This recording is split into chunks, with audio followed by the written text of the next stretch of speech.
आज हम आपको एक ऐसी कहानी बताने वाले हैं जिसको जानकर आपके अंदर भी गुस्सा उबाल मारने लगेगा। मध्य प्रदेश की वो खबर जिसने पूरे देश को हिला दिया। कैसे एक वर्ग विशेष के लड़कों के द्वारा हिंदू लड़कियों को टारगेट किया गया, उनको प्रेम जाल में फंसाया गया, उसके बाद उनके साथ दुष्कर्म की घटना को अंजाम दिया गया। सिर्फ इतना ही नहीं बल्कि युवकों ने उन पीड़ित लड़कियों के साथ अपने दोस्तों के साथ संबंध बनाने के लिए उन्हें मजबूर करने का काम किया। उनके वीडियो बनाए गए, उनको नशा कराया गया, उनके साथ मारपीट की गई और यदि दोस्तों के साथ संबंध नहीं बनाए तो वीडियो वायरल किए जाने की धमकी भी दी गई। इस पूरे मामले का खुलासा कैसे हुआ और ये पूरा क्या है मामला, इसकी कहानी हम आपको पूरे विस्तार के साथ बताएंगे। नमस्कार, मैं हूं अनुराग श्रीवास्तव और आप देख रहे हैं लोकमत हिंदी। एक ऐसी कहानी, एक ऐसे नापाक इरादों की कहानी जिसको जानकर हर कोई हैरान है। मध्य प्रदेश में एक वर्ग विशेष के लड़कों के द्वारा एक गैंग बनाया गया और उसके बाद हिंदू लड़कियों को टारगेट करने का काम किया गया।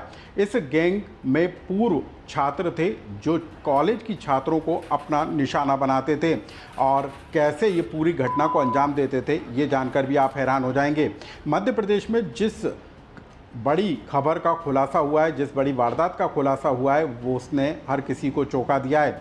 दरअसल मध्य प्रदेश के भोपाल में एक इंजीनियरिंग कॉलेज के पूर्व छात्रों ने एक गैंग बनाकर कुछ लड़कियों को अपने प्रेम जाल में फंसाया, उनके साथ दुष्कर्म की घटनाओं को अंजाम दिया, उनके साथ वीडियो बनाए और उन वीडियो को वायरल किए जाने की धमकी देकर उन लड़कियों को अपने दोस्तों के साथ संबंध बनाने के लिए मजबूर किया। और जो लड़कियां तैयार नहीं होती थी उनको नशा कराया जाता था, उनके साथ मारपीट की जाती थी और उनके वीडियो वायरल किए जाने की धमकी दी जाती थी।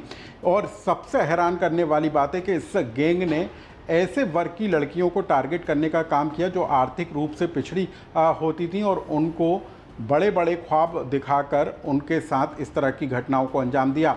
सिर्फ एक मुख्य आरोपी नहीं बल्कि भोपाल के अंदर ही एक डांस क्लास चलाने वाले आरोपी ने भी हिंदू लड़कियों को टारगेट करने का काम किया। डांस सिखाते वक्त वो लड़कियों के साथ बेड टच करता था और उसके बाद उसने भी इस गैंग में शामिल होकर दुष्कर्म की घटनाओं को अंजाम दिया। ऐसे 7 से 8 आरोपियों की पहचान अब तक हो चुकी है और 5 पीड़िताएं इस पूरे मामले को लेकर अब तक सामने आ चुकी हैं, जिन्होंने पुलिस में अपने बयान दर्ज कराकर जो है चौंकाने का काम किया। और पूरे घटनाक्रम का जैसे खुलासा हुआ है वो बेहद चौंकाने वाला है।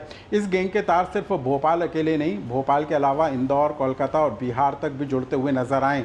इसी गैंग के सदस्यों ने इंदौर के एक प्रतिष्ठित इंजीनियरिंग कॉलेज की कुछ छात्राओं को भी अपना निशाना बनाया। भोपाल से जाकर इंदौर तक इन्होंने प्रेम जाल में लड़कियों को फंसाने का काम किया और फिर उनके साथ जो है गैंग रेप की घटनाओं को अंजाम दिया। इनमें कई लड़कियां नाबालिग भी थीं जिनको इस गिरोह ने जो है निशाना बनाने का काम किया। लेकिन कैसे ये पूरा गैंग काम करता था इसकी भी कहानी आप जानकर हैरान हो जाएंगे। दरअसल पूर्व जो छात्रों का गैंग था उसका जो मुख्य आरोपी था फरहान, उसने ये गैंग बनाया था और भोपाल में ही अलग अलग जो वर्ग के लड़के थे, उसी समुदाय के जो लड़के थे उनको इस गिरोह के साथ जोड़ने का काम किया।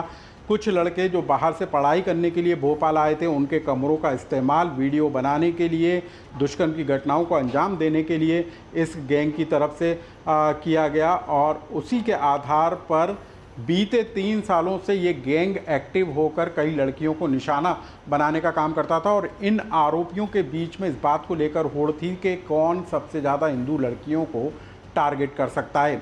अब हम आपको बता दें कि जो पीड़ित लड़कियां हैं उन्होंने जो पुलिस को बताया उसके मुताबिक जो एक सहेली थी वो अपनी दूसरी सहेली को इन आरोपियों से मिलवाती थी और उसके बाद उन लड़कियों के साथ भी ये गैंग के सदस्य जो हैं दुष्कर्म की घटना को अंजाम देने का काम करते थे। आरोपी युवक लड़कियों को नशा कराते थे, उनके साथ मारपीट करते थे और उसके बाद दुष्कर्म की घटना को अंजाम देते थे।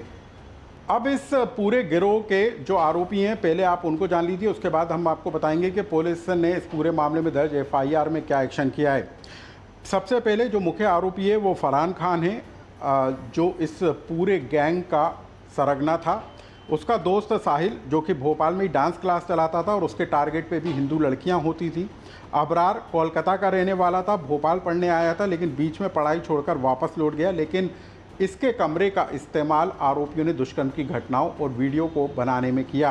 साद फरहान का दोस्त था और मैकेनिक था जो छात्राओं को रूम में लाने ले जाने के लिए काम करता था और इसके बदले में उसको कुछ पैसे दिए जाते थे। अली खान, जिसने फरहान के साथ मिलकर दुष्कर्म की घटनाओं को अंजाम दिया। नबील, ये बिहार का रहने वाला युवक है जिसको तलाश करने के लिए पुलिस की एसआईटी की टीम काम करती हुई नजर आ रही है। अब हम आपको बता दें कि इस पूरे मामले को लेकर जो पुलिस है उसने अब तक 4 आरोपियों को हिरासत में लिया है। 2 अभी भी फरार हैं और एक आरोपी का बताया जा रहा है कि मौत हो चुकी है। लेकिन इन 4 आरोपियों को भोपाल की कोर्ट में पेश किया गया और उस दौरान लोगों का गुस्सा उबाल पर नज़र आया। मेडिकल रिपोर्ट कराने के लिए जब ले गए थे तब वहाँ पर भी लोगों की भीड़ थी। खासी पुलिस सुरक्षा के बीच में इनको कोर्ट में पेश किया गया, लेकिन कोर्ट में जो लोग थे उनका गुस्सा इस कदर हावी था कि उन्होंने आरोपियों के साथ जमकर मारपीट कर दी। ये तस्वीरों में आप देख सकते हैं कि कैसे जब आरोपियों को कोर्ट से बाहर लाया जा रहा था तो उसके बाद वहाँ पर जुटी भीड़, जिसमें वकील भी शामिल थे, आम लोग भी शामिल थे, उन्होंने आरोपियों के साथ मारपीट की और अपने गुस्से का इजहार किया। लेकिन अब हम आपको बता दें कि इस पूरे मामले को लेकर अब तक 5 पीड़िताएं सामने आ चुकी हैं और अलग अलग थानों में एफआईआर दर्ज की गई है।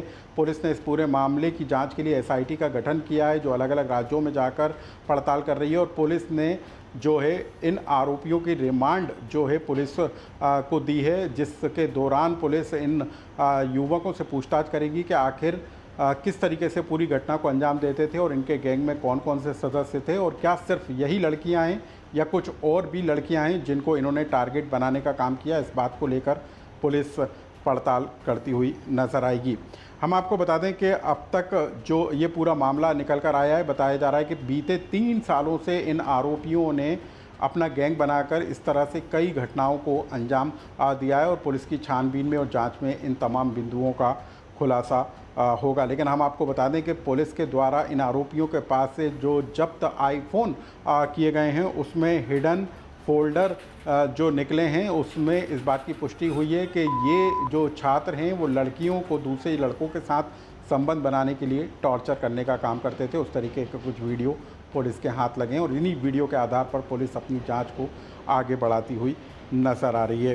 तो कुल मिलाकर इस पूरे मामले को लेकर पुलिस अब आगे जांच करती हुई नज़र आ रही है और उम्मीद जताई जा रही है कि इस मामले में आरोपियों को तो सख्त सज़ा मिलेगी, लेकिन कुछ और खुलासे भी आने वाले दिनों में हो सकते हैं।